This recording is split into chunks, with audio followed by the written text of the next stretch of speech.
There's a lot of mystery and confusion around Japanese hand planes, especially in regard to their setup and use. The average Western hand tool user likely figures them to be overcomplicated and difficult to use off the rack, not to mention my favorite, which is that they perform poorly in hardwoods. In reality though, using these kind of planes, while detailed and at times maintenance heavy, is really not all that complicated. Furthermore, the relationship between the user and the tool becomes a lot deeper with this level of attention, and woodworkers can tailor these hand planes to accomplish almost any variety of smoothing purposes. This video is a culmination of my exposure to in-person education on the matter, first-hand observation of incredible craftsmen using and setting up these planes, books that I've read and referenced, as well as my own experimentation. In an effort to make this video move along, I'll be setting up this 42mm Kogana, or block plane, from start to finish. The principles here are identical and scalable to almost any larger plane, but for your viewing pleasure, they'll certainly go a lot faster at this size. Also, I think that for people looking to get into Japanese hand planes, a smaller plane is infinitely easier to set up and handle and is a great gateway into getting into other Japanese planes. Every Japanese tool you'll ever purchase comes about 80% completed, with the last 20% being left to the craftsman. There's a lot of reasons behind this, but one of the more practical reasons behind it is that these are wooden bodies and they behave differently in different areas and different climates. I, for the most part, will set up tools in the drier winter months so that the fit only can improve during the more humid summer months. On average, a standard plane is going to consist of 3 basic components: the body, also known as the die, the blade, and the chip breaker, known as the Uragane. And the first thing we're going to do is address the backs on both the blade and the chip breaker.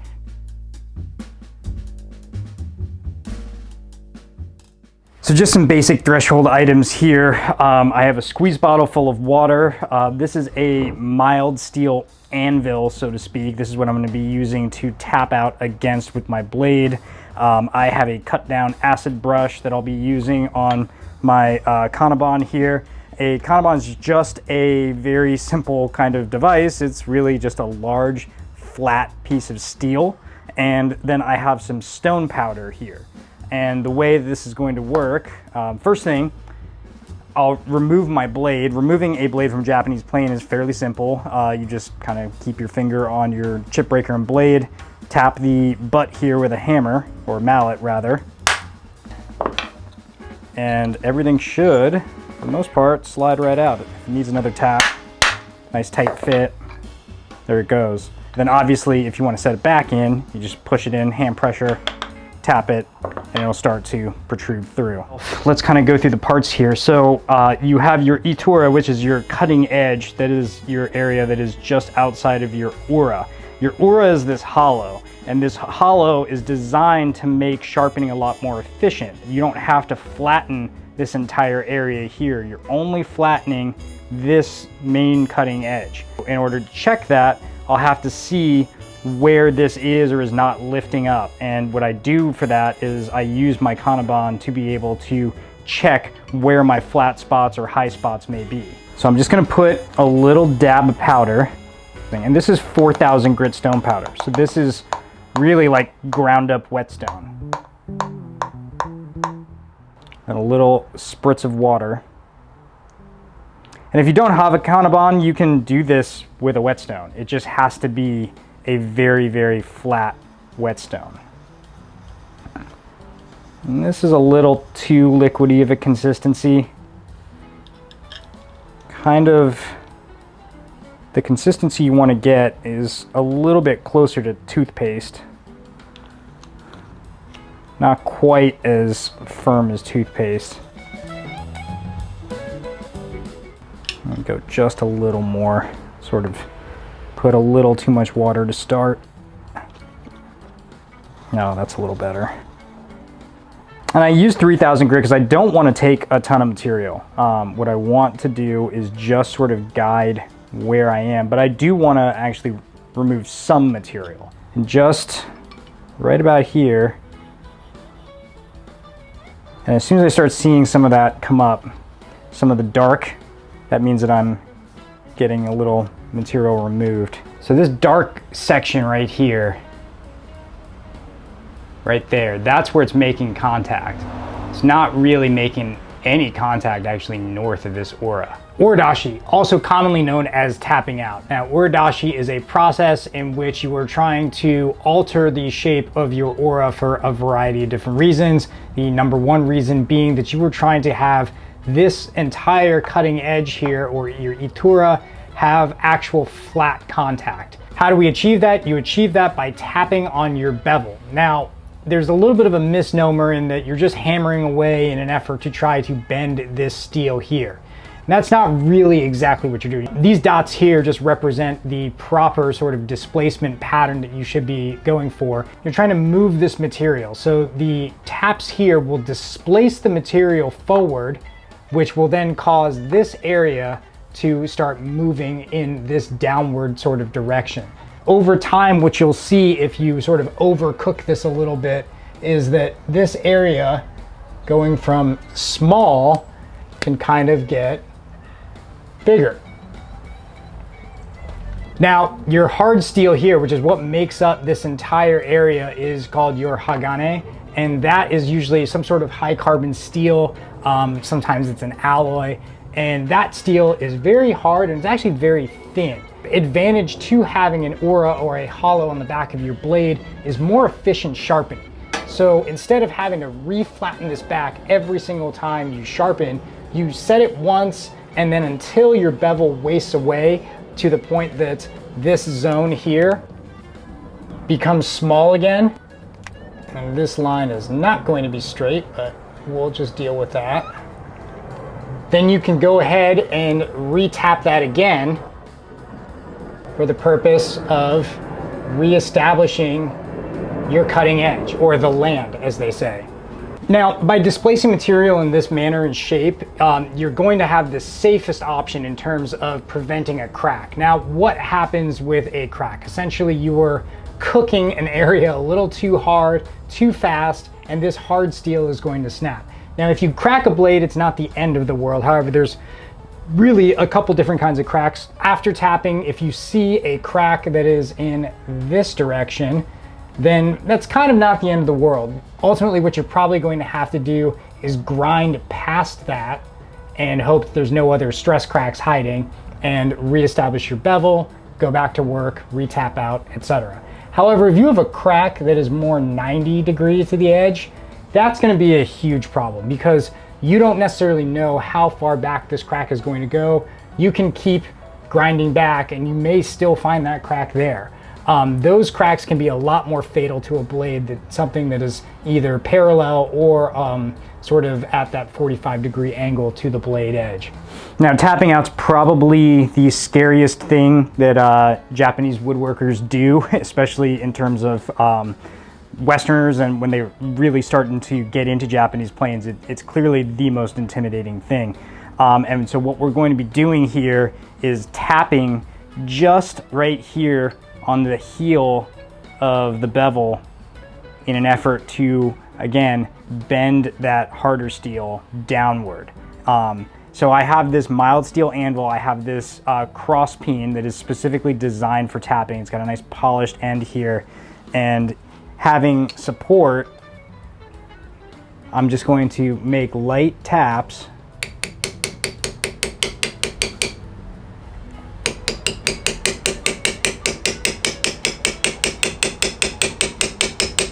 And I'm really just tapping in one spot, and I'm moving the blade across this little chamfer here. And I want that nice sort of hard sound. You don't want like a hard, like pinging sound. That means it's not properly supported. You want a little more of a thud. So that's the right, that was the right sound, and then there was the wrong sound. So, right sound.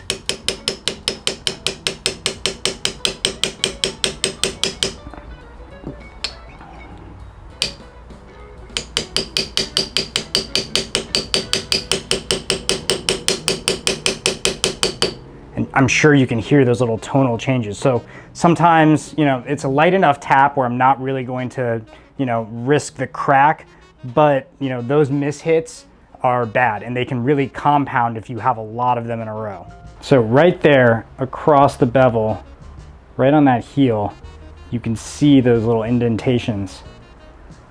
And I'm just gonna do a few more and then we'll check.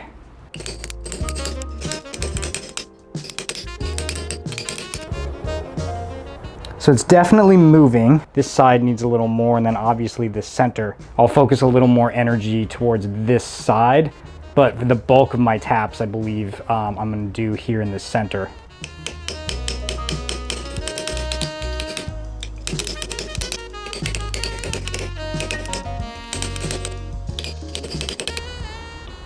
So this is after about probably, I'd say 10 or 15 minutes of just continuous tapping, coming in from the middle of the bevel and feathering my way out. You can see I'm almost to the cutting edge over here, if my autofocus decides to behave. Almost to the cutting edge over here, and I'm starting to move towards the cutting edge in this direction very slowly. This side is significantly better. So it's just a slow, continuous practice.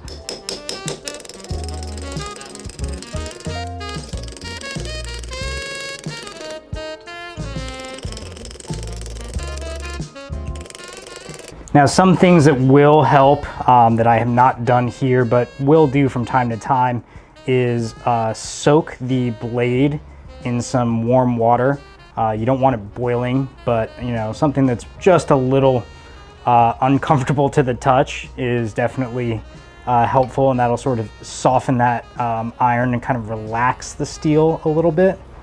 And again, you don't want to spend a ton of time, you know, just grinding. You know, really, this is just a tool to check where you're at in terms of your tapping.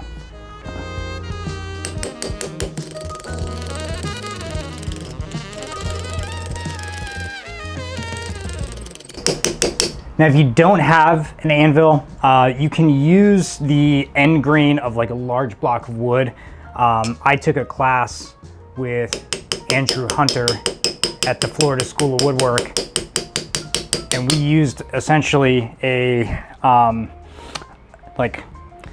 2x3 or like 1x3 piece of oak with the a big chamfer, and then the corners chamfered, and that was clamped in the leg chop. And you know, you're able to have, you know, that nice soft landing surface. And the reason that this is mild steel is because what's resting against it is that high carbon hard steel. So you don't want to have something that is equally as hard, because that's going to create cracking and cause problems. So having something that's softer, that's a little more malleable, is going to basically soften that impact, absorb some of that energy, and make this a lot more of a pleasurable experience for you. Truly, like, really is amazing to see the progression and see, you know, how that edge is like slowly being formed in that direction. And it really is a testament to Japanese tools and just how customizable they are. I think I'm getting to a point where I'm pretty close to just doing some grinding on the bottom. Like, not really anything too crazy, but sometimes you get to a point where you start chasing your tail a little bit, and by relieving certain areas with the hammer, forcing it down, it's causing other areas to sort of flex and come up. And you can grind away at the bevel too. If you waste away your bevel, it's going to change the contour of your bottom. But let's just take a look here. I think I've got some fairly decent points of contact. So if I take this stone, or the powders down rather, to say 1,000, and then just start working my edge here, that should get me to nice and flat, which is obviously what we want. Yeah, this time I kind of nailed the consistency here a lot closer. You can see how thick this is in comparison to when I did the 4,000. Nice thing about being in a sort of hot and fairly humid area of the country is that the water evaporates very quickly. So even if it is kind of runny, I just got to wait a couple minutes and that water will be pretty dry, especially with how thin it's being applied.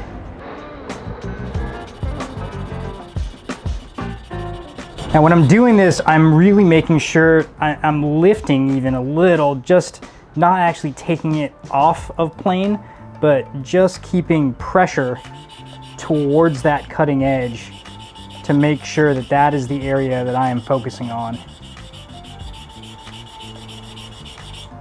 So since I switched back to a lower grit powder, this dark area is now sort of the guiding principle. And you can see there, it is all the way across my cutting edge. It's not as pretty as I would typically care for, but this is an excellent moving forward position. So now I can increase my grit and get a nice polish on the back and move on to the chip breaker. So apparently I was just kidding when I said that I was gonna go do a full polish on my blade before moving on to the chip breaker. I just didn't feel like cleaning off this stone and kind of starting from scratch, doing the whole process over. So I'm gonna kind of try to work these side by side as best as I can. And the chip breaker is actually in pretty phenomenal shape. And same principle, I'm just gonna work it from the center outward and right on that heel. I don't want to get too close to that hard steel cutting edge. And like I said, this chip breaker was actually in really, really good condition.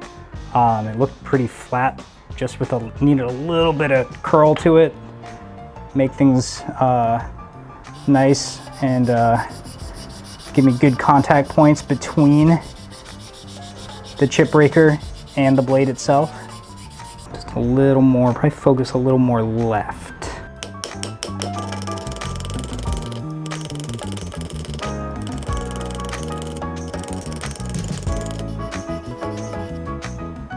I've gone all the way to 10,000 grit stone powder, and now I'm going to, and you can see right there, all across that edge.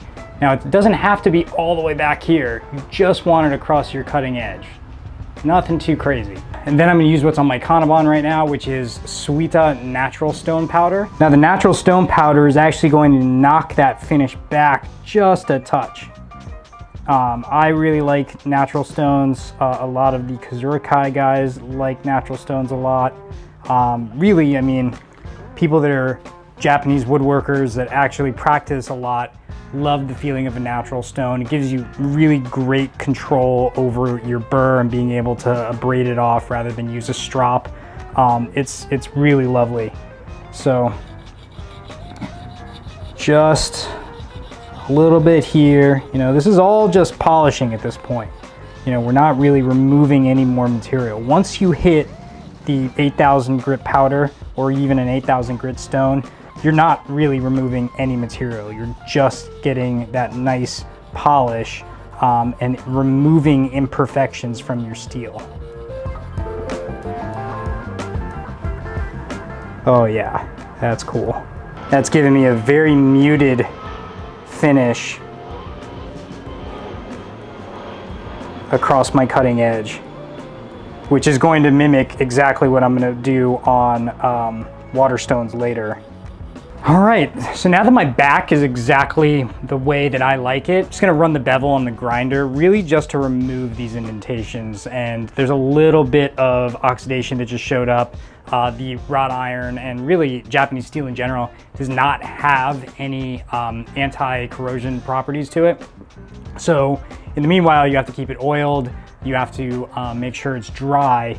And I just want to make sure that no further corrosion kind of starts happening or oxidation starts getting into the steel itself. That's it. That's all I wanted to do. Really, it just throws in a very, very slight hollow, removes some of the nasty top side of the indentations in there, and it'll actually relax the steel a little bit. So there's a pretty significant curve in the blade itself, which is good to an extent, but by wasting away just a little bit of material here, it's all gonna relax. And again, just give me exactly what I want, which is to be nice and flat at the cutting edge.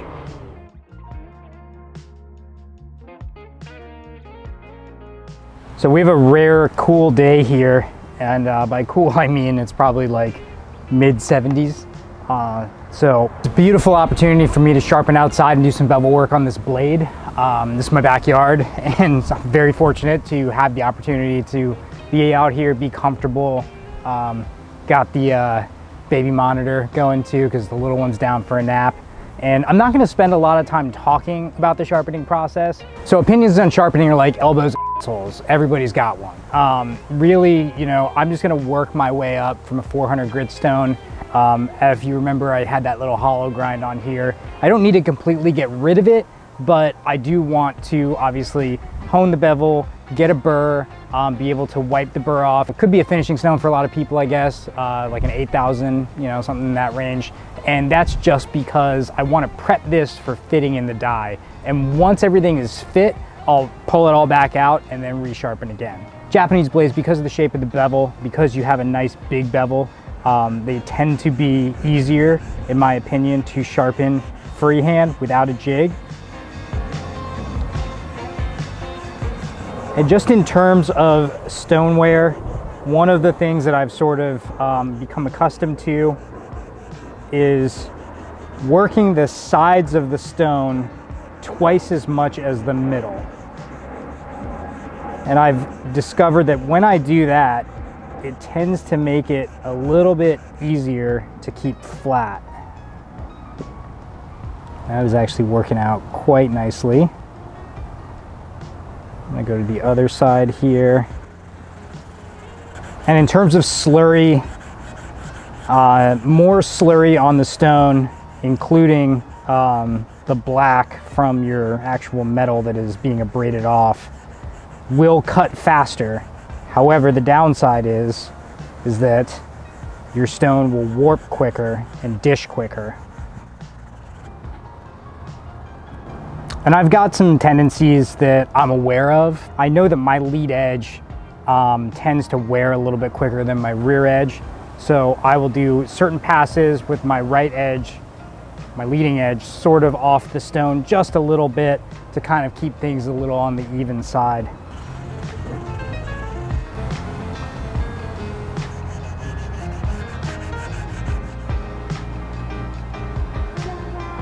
Now this is the final step of every sharpen. Just depends on what grit stone you want to do this on, but as you sharpen, if you are doing it correctly, you will form a burr, which is a displaced material at your edge that is forming into what I can best describe as a wire or a hook of very thin material. On whatever stone you deem to be a finishing stone, you're going to alternate between your back and your bevel to abrade that burr off. And if all goes correctly, you've now got two faces meeting in an edge with as few imperfections as possible, and that there is the definition of sharp.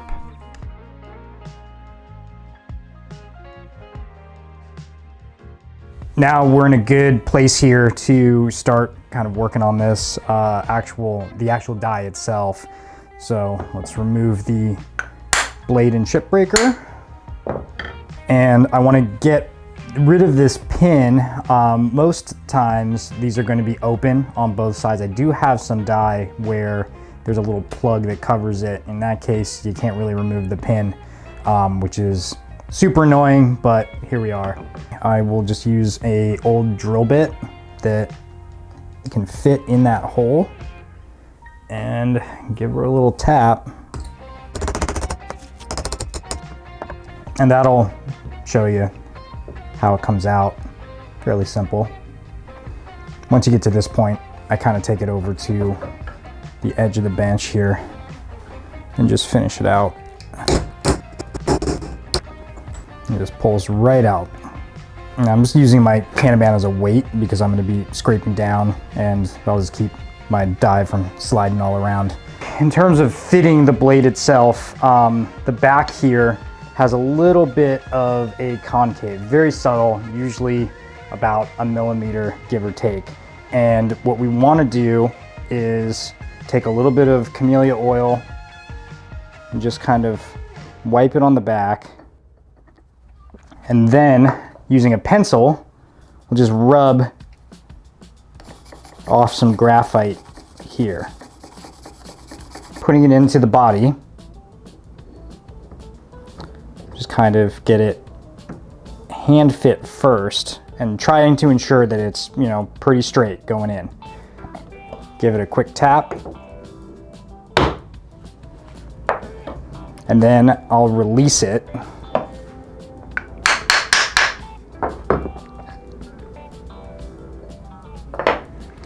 And what we'll have there then are the contact points. So that is showing me that I have a lot of contact on the back, but I'm not really contacting too much in my sides here, in my ramps, or channels rather. This is the actual ramp here on the top side. There's a little bit right there. I want really uniform contact all the way around. So these are obviously going to be the high spots, and I'll scrape those down using my scraping chisel. This scraping chisel is fairly simple. I just take the chisel itself and stick it into the grinder at about a 90 degree, or just square to the wheel. I know obviously the wheel's got a radius. And by doing that, when it's upside down, it's going to give me a scraping edge. And the reason I want a scraping edge instead of something that's going to be paring away at the bed is because I want to sneak up on this fit. I don't want to take away too much material too quickly, and then all of a sudden I'm dealing with a situation where my body is way too loose for the blade. Very lightly, I just want to remove that material. Just anywhere that I'm seeing the graphite. And it's a little hard to probably tell with the camera angle, but because this blade is basically about as wide as my mouth, and there is that little radius, or in this case there's a little convex, I'm sort of tilting my chisel to make sure that I'm really only hitting the spots that I need to, instead of just paring away or scraping away at the entire bed. You can see there I've removed all the graphite, and we'll just rinse and repeat. So don't need to wipe it again with the oil, and there should still be plenty of oil on there. And that's what I was talking about when I was saying that one of the reasons why I don't go to a full-blown sharpen is stuff like that happens, right? That could have, knocked into my Kanna. I could have, dinged it up pretty good. So this is definitely, you want the general shape of what it's going to look like, but you don't necessarily need it to be absolutely perfect. And just like that, actually, you can see just, with that slight scraping, how my graphite has moved downward like a fair bit. And that's good. That's showing that, I'm hitting these contact points, I'm moving further down. And as I get a little closer to the mouth opening, I can check it from the underside to make sure that, I'm staying like nice and tight to the mouth here.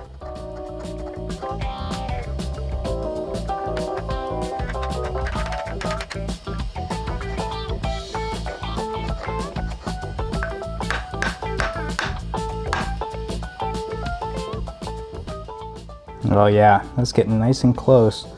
I can tell just from looking at this that I'm going to have to pare the mouth down. Yeah, we're gonna have to definitely open that up, but this is a good fit. I'm into it. Much more even contact around the whole bed here, based on the graphite wear. So that's a fairly solid fit. I'm kissing the mouth here, and that's perfectly fine. That's exactly what you want. You can also see that I've kind of dug into the ramps a little bit, which isn't super vital. That's from the Uradashi process. It's created a little bit of a curve in my blade, but this is nice and snug. This is pretty much exactly what we want. I have to pare away very slightly that area that is just right in front of the blade, right at the edge of the mouth there. So I'll remove the blade, nice and snug in there. That's what I like to feel. Set this guy up. I have this paring block that is at 69 degrees. Nice. And I'm just gonna line it up, clamp it. Hopefully I have enough room to clamp here. And then I'm just gonna take this cute little paring chisel I have, just ever so slowly work my way across. Now you want to make sure that you're not digging into your ramp, like in terms of you don't want to pare over too far to the left or too far to the right, so that way you're messing with your ramp. So your ramps are here, left, right. You can see there's a little wear there. That's just from the blade, the little curvature at the end. But this zone in between the ramps is the only section I want to pair. I do not want to pair anything else.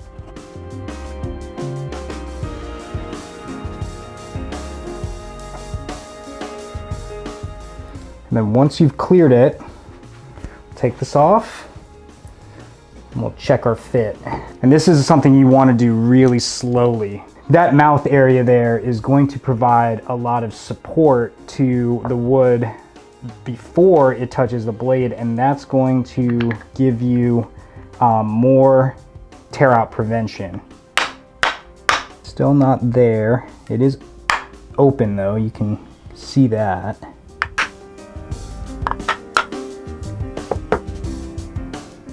Probably still gonna need to pair it a little bit more, not much. But again, with Kanna, it's all about sneaking up on that fit.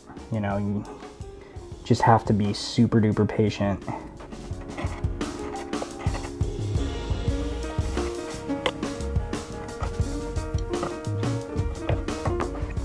Okay, so this is starting to protrude. I'm gonna take a small chisel and get into my channels, and we'll talk a little bit more about what I'm doing there.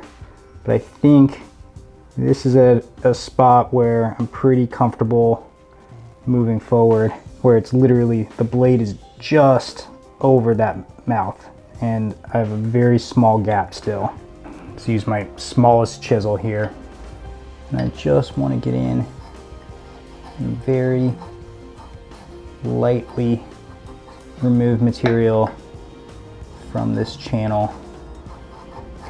And really, I'm just doing this because I want to get a little more lateral adjustment.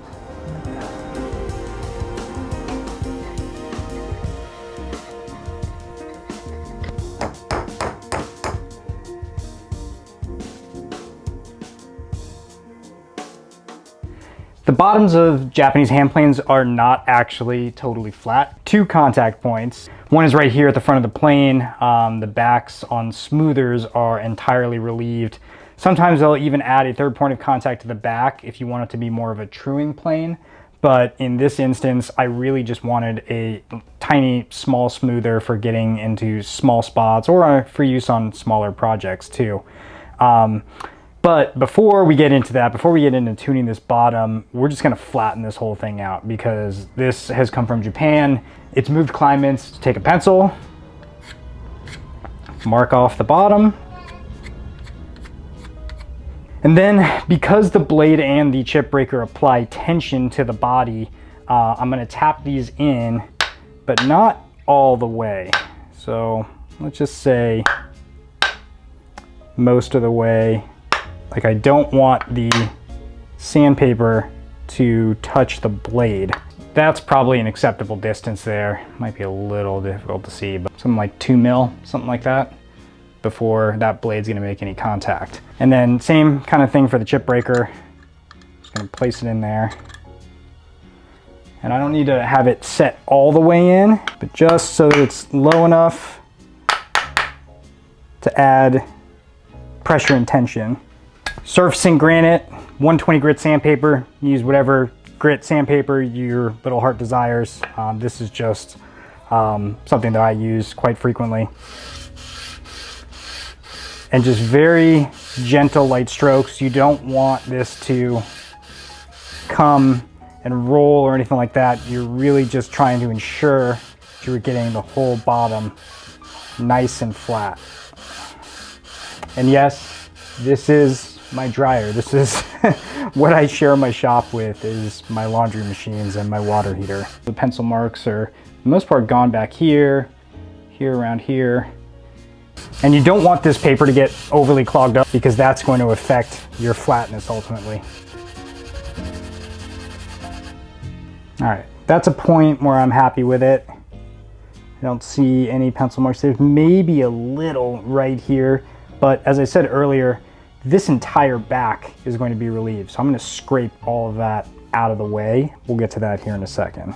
For setting up the bottom, there's a few ways to scrape it in order to get those proper reliefs. As I said, there's going to be a landing spot here, right in front of the mouth, and then one right here, which is at the front of the plane. pro expert version is a forged scraper like this. This is a Yamamoto scraper, and it's actually fairly easy to use. However, these are kind of expensive, and you sort of use this in the same way that you would a card scraper, except you don't have to turn a burr and you don't flex the blade at all. It's very stout, in fact. It looks like a little Kanna blade. Another alternative is to just take a piece of wood, cut a kerf, either with a just, handsaw blade or bandsaw, and then drop a utility knife stick of blades. These are just some snappable Olfa blades, and I just take the entire plate and stick it on in there. And the cool thing about this is something I learned from Andrew Hunter when I took his class, was that you can take a couple passes with a new one, and that actually forms the burr in the other direction. So then you flip this sucker around and you'll start getting those nice curly wispy shavings. I actually use this sometimes in furniture as well. It's kind of a little cheat code. One of the more common ways though you'll see these tuned up is with a tachikana. So yes, a hand plane for your hand plane. This is got a completely flat bottom. The blade is set at an almost 90. Sometimes they are skewed. With that, you just can do pull strokes, push strokes across, and that'll remove material very, very quickly. I like to cut a little relief, and that's actually gonna help me sort of separate the rear of the plane behind the blade in terms of making sure that I'm removing this material very easily, because what ends up happening is, like, once you have this established, it gets a little difficult to position everything so that way you're only taking away this material. A lot of times if you're using especially a tachikana, having this material here will kind of tilt it up and keep you from being able to remove this material immediately behind the back of the blade. Drawing a couple lines here, this just marks the back of my mouth, and this here is sort of the start of my ramp. Take a chisel, and it's not like a really deep, doesn't have to be too crazy. I just bop it a couple times right on my line. And it's a very shallow little ramp that you're putting there. I mean, on the back side, that really shouldn't be probably deeper than a millimeter, if that. I do have some that are a lot more extreme. Sort of experimented with it a little bit, but that's part of this process, right? Is you want to mess around and find what works best for you.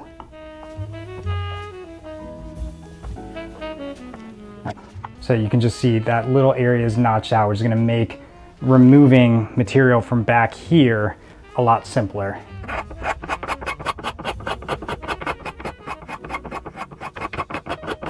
Now I can pretty much guarantee that the material right immediately back behind the blade there is not coming out as cleanly.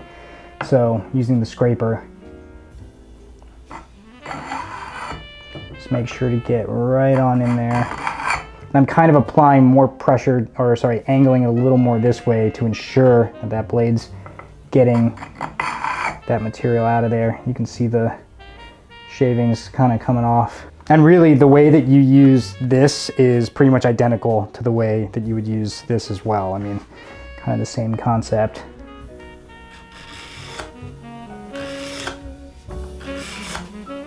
Just with that more stout blade, you're gonna get a better shaving.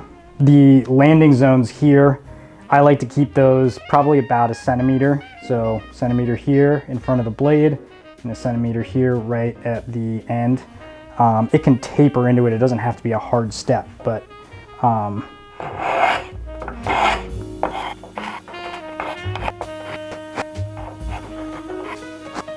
and now what I like to do after kind of going cross grain like that, I like to take my scraper and just line it up. And that kind of helps create, ooh, this doesn't make the best noises sometimes. This takes any like little ridges or anything out of the way. Gives me a nice smooth surface. To check my work, I'm using a straight edge and standing in the dark and looking out at a natural light source to analyze where my landing points are across the width of the die. What I could tell from just looking at it through the light, was that my back was fairly well relieved. There's a little more work that needs to be done there, but I really hadn't done very much at all in this middle zone, or removed enough material rather.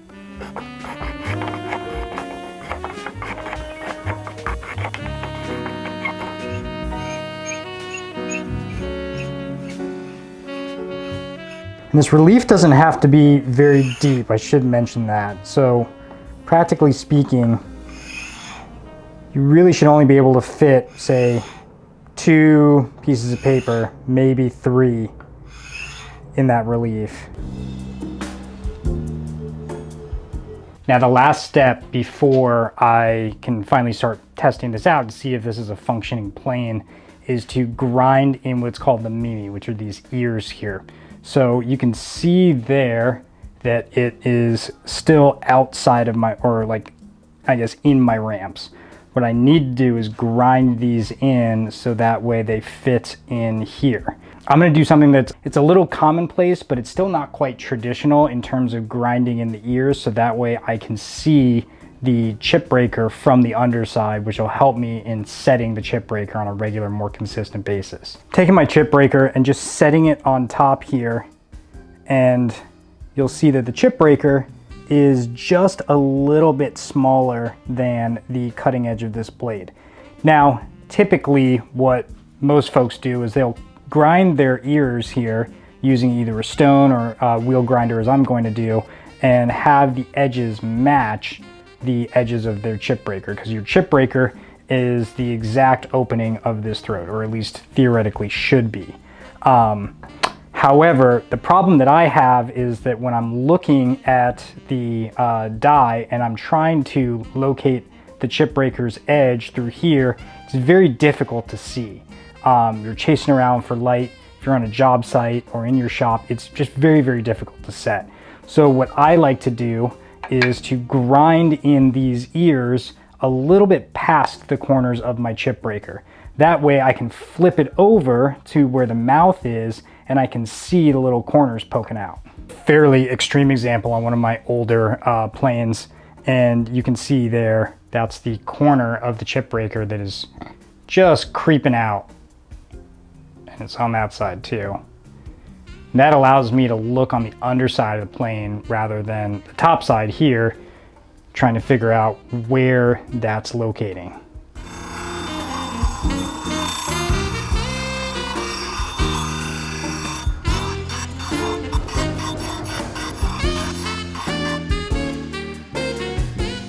So this is pretty cool. I've got my blade in and everything looks nice, pretty much exactly the way I'd like it. I just put in the chip breaker for the sole purpose of applying tension, because like there's going to be different pressures. So when I'm sighting down to see where my blade is, it's going to look different if there is no chip breaker as opposed to if there is, because of that pressure that's being applied towards the bed. And I gotta say, like, you know, even without the chip breaker properly engaging, this thing is, you know, doing pretty well. I mean, it's a fairly decent shaving straight off the bat. Nice full length, full width, full length.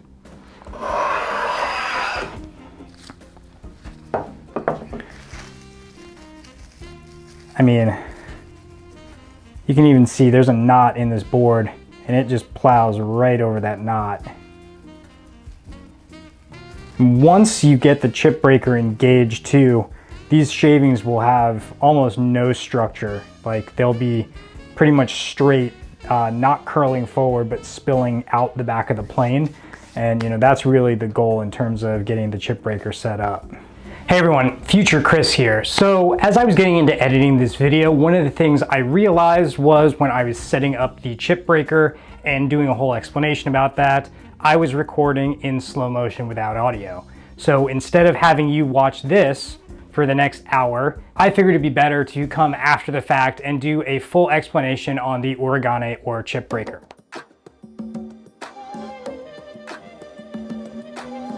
The Uragane is one of the unsung heroes of Japanese woodworking in terms of how a Kanna functions. It is a secondary blade. It has a bevel and it is equipped with a very small micro bevel that you throw on it. The bottom is treated just like the ore of a normal blade.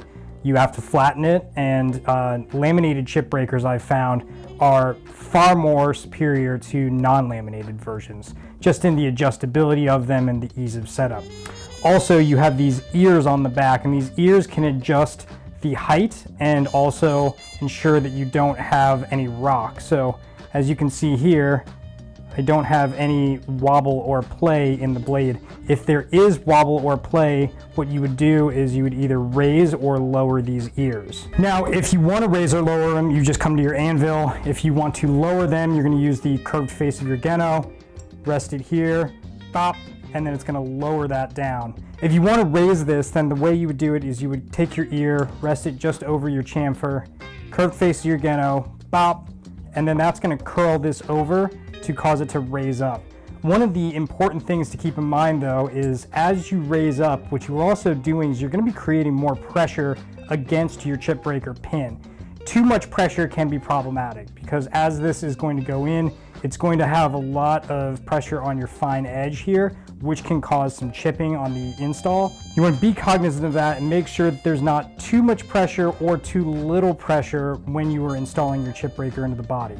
There's two schools of thought on what is actually occurring with wood when it is meeting your blade and subblade, your Uragane. The more Western concept here is that this micro bevel is actually faking out the wood. So the wood is sort of believing that it is being planed at a much higher angle. The second school of thought is that your Uragane or your subblade is actually pre-tensioning your blade. Now, what does steel like to do? Steel likes to bend. And so if you don't have a subblade that is pre-tensioning that blade, the edge of your blade as it is going through the cut is bending and vibrating. It's going to cause tear out, you're going to have increased heat, friction, it's going to be kind of a little bit of a mess. The subblade is actually pre-tensioning that blade, ensuring that there's even pressure all the way across, which is going to plow right through reverse grain, difficult grains, exotic wood, it really doesn't matter.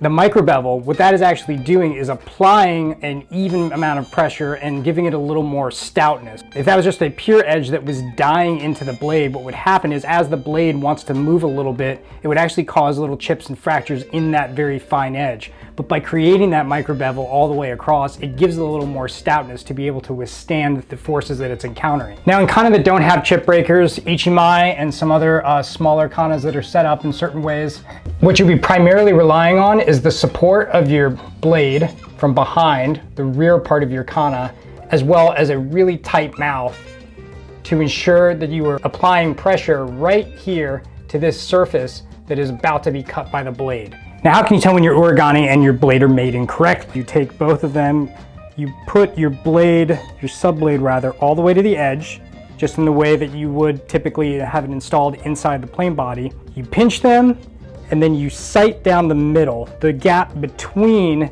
the subblade itself and the Kanna blade. And you're just gonna squeeze that, not too hard. You wanna apply pretty natural pressure. You want to take a look and see if there's any light coming through. If there's any light coming through in any part of your edge, then you're not mating correctly. And here, I've already set this up, so there is no light that's coming across my cutting edge. Chip breakers have a micro bevel, much in the way that a Western chip breaker does, as well as, you know, a lot of Western plane blades, chisels, etc. And to establish that, we're going to use this block, which is a 62-degree cut. And the way that this is going to work is that we're going to take our chip breaker and put the back of it against the angle and then slide it down and take a few strokes, and that'll establish the bevel itself. I like to establish the bevel on a 6,000 grit stone. That is kind of a little bit on the low grit side than most. A lot of people subscribe to the idea of only using it on the finished stone. And typically, like after the first couple sharpens, that's what I'll stick with. But for the first initial setting of that micro bevel, I like to just establish it on the 6,000 and then take a couple swipes on the higher polishing stones up until my natural. And that usually gets me a nice consistent bead across the front. So to show you how it's done, block, slides down.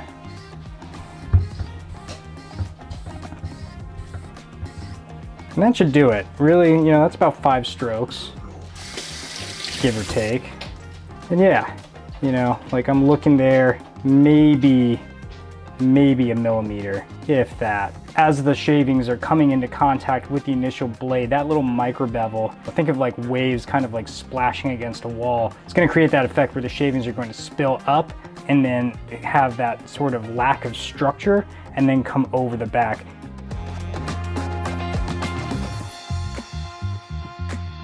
So let's see how lucky I am or am not. Now, what I'm looking for when I'm tapping this into place for my setting is I want to see a thin black line coming across the front here of the mouth.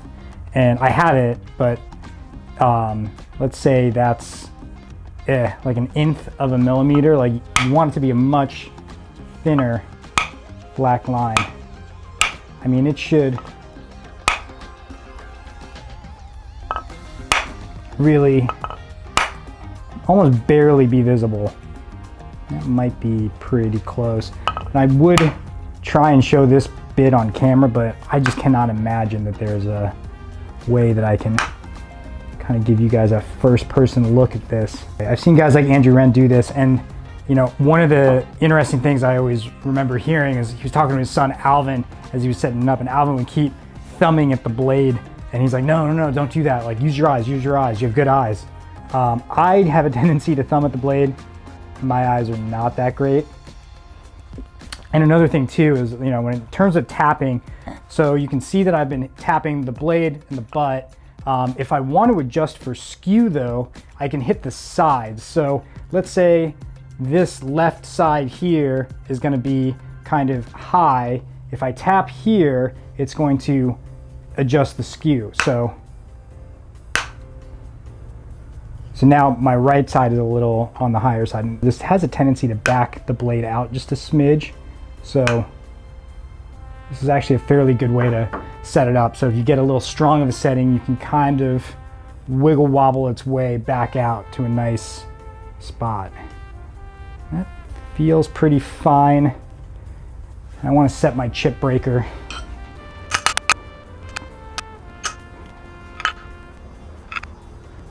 So in terms of the chip breaker setting, I mean, you could see right there in the corner, I mean, it is really, it's almost on the edge of the blade. I mean, that's how close we're talking. It needs to be effective and engaged. Yeah. So my chip breaker is engaged, but it's a couple things. It looks like it might be too tight on one side, and also my depth setting, I could probably back it out a little bit. So,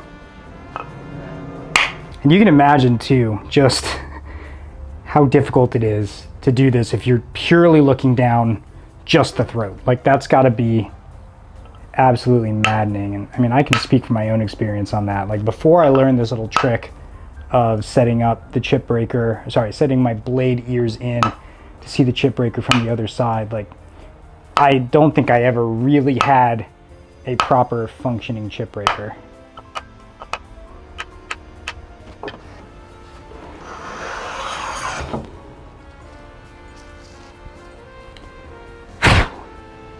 So here's what I'm seeing. It's still clogging up on that one side, and I think that's going to mean that I need to relieve not the mouth itself as much as the inside of the mouth, the inside of the higuchi. So I'm just going to do that really quickly. And I'm just going to pair not at the mouth itself, but on inside of that mouth. I'm really just going to kind of freehand this.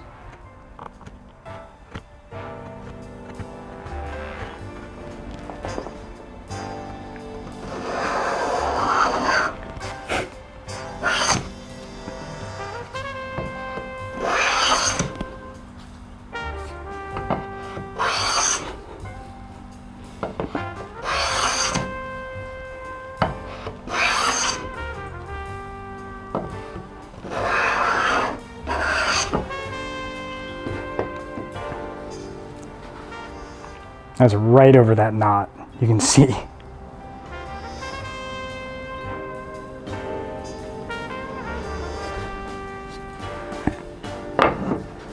And that's the beauty of these Japanese planes, is that with the grain, against the grain, you're not going to get tear out if you are properly dialed in.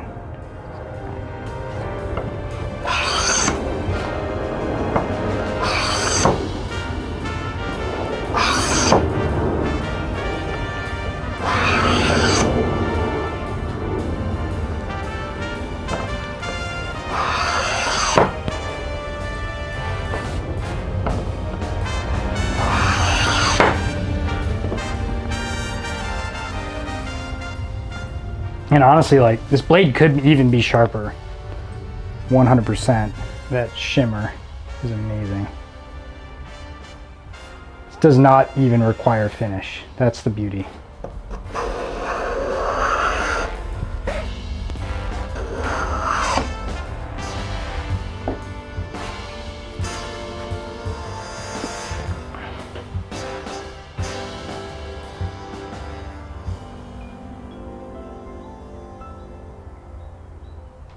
And this is hardwood, you know, that ever so popular misnomer that Kanna is not good in hardwood.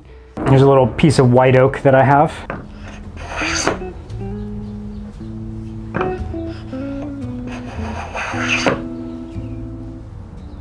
Little sticks coming out, it's kind of cool.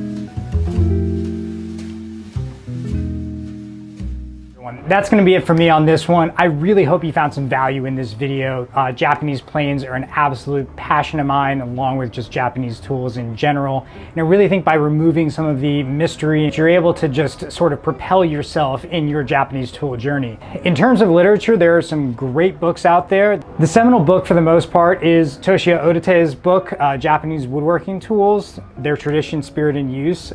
This is an awesome book. Some of the practices in here are a little bit on the archaic side, but really you'll see everything for the most part mirrors what we're doing here. In terms of more advanced work, there's Dale Brotherton's book, Sharpening in the Japanese Hand Plane in Depth.